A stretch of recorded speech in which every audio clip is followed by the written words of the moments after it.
રાહ ગામની સીમમાં થરાદ રાફ રોડ ઉપરથી નંબર પ્લેટ વિનાની સ્વિફ્ટ ગાડીમાંથી દારૂની બોટલો, બિયર ટીન નગ 1272 સહિત કુલ રૂપિયા 5,23,200નો મુદ્દામાલ સાથે કેસ કાઢતી થરાદ પોલીસ મહાનિરીક્ષક પરીક્ષિતા રાઠોડ, બનાસકાંઠા રેન્જ પાલનપુર તથા વાવ થરાદ જિલ્લા પોલીસ અધિક્ષક ચિંતન તરૈયા જિલ્લામાં પ્રોહિબિશન જુગારની પ્રવૃત્તિ નેસ્તનાબૂદ થાય તે અંગે કડક અમલવારી કરવા સૂચના કરતા SM વારોતરિયા, વિભાગીય પોલીસ અધિક્ષક થરાદ વિભાગ થરાદ તથા AP Chaudhary, police inspector Tharad police સ્ટેશનના માર્ગદર્શન હેઠળ થરાદ પોલીસ સ્ટેશનના પોલીસ સ્ટાફના માણસો પ્રોહિબિશન લગત પેટ્રોલિંગમાં હતા. તે દરમિયાન મળેલ બાતમીના આધારે પોલીસ સ્ટાફના માણસોએ રાહ ગામની સીમમાંથી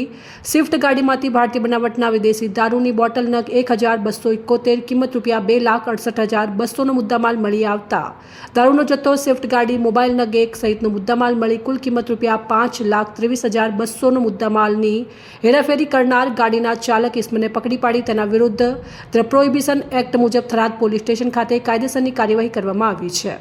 પકડાયેલા આરોપીમાં જોગસિંહ ગણપતસિંહ દેવડા, ઉંમર 35 વર્ષ, રહેવાસી વીછીવાડી, તાલુકો ધાનેરા, જિલ્લો બનાસકાંઠા. અહેવાલ જેતુ બારોટ, સંબંધ ભારત ન્યૂઝ, થરાદ.